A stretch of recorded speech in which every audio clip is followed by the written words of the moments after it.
Hi guys, as we know, there's no punishment for misleading Parliament, no punishment for telling barefaced lies to the House of Commons. So it falls to the media not just to hold the government to account, but also opposition MPs. The former Energy Secretary, who is now the Shadow one, has spent her entire time in the role attacking Labour on its plans to deal with both energy prices and net zero. She was a senior fellow at the right-wing think tank Policy Exchange, which has links to the fossil fuel industry. So we must apply extra scrutiny to what she has to say about measures to deal with climate change. Here she was exposed misleading Parliament. Every single operational nuclear power plant in this country was started by Conservatives. For nuclear power, let me go through the various positions that the Right Honourable Gentleman has had on nuclear power. His industry spokesman said this: "From about the age of 12, I've had an instinctive hostility to nuclear power." His Shadow Chancellor: "I'm happy to see nuclear power." The Right Honourable Gentleman: "I'm not dogmatically in favour of nuclear power, nor dogmatically against."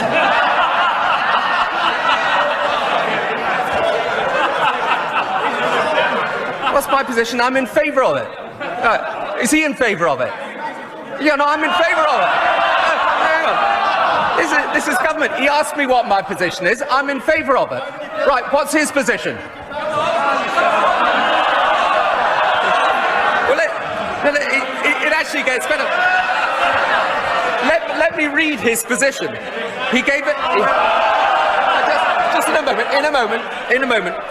He gave his position just the other day in an interview in Green Futures. Just read this. "I want to give every opportunity for green sources of energy to come through. If they do, well and good. If they don't, and we have to keep the lights on, then nuclear might come into the picture." So, hang on a minute. So what's he going to do? The Cabinet Secretary, he's the Prime Minister, the Cabinet Secretary comes in and says, "I'm afraid the renewables haven't generated as much as we want. I'm afraid we're not going to be able to keep the lights on." What's he going to say? "Rustle me up a nuclear power station." These were the days, weren't they? These were the days. So we come back to the main point once again.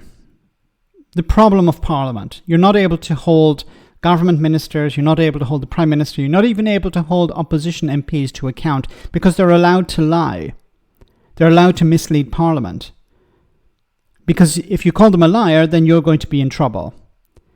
So what the Tories have been doing is they've been trying to, sail two ships. One where they're claiming that that they're concerned about climate change and they're worried about the consequences of it, and they're willing to take whatever means necessary to deal with it. But on the other hand, they want to reach out to their donors, in some cases the fossil fuel industry, and tell them, don't worry, we're not going to really deal with climate change. It's just rhetoric.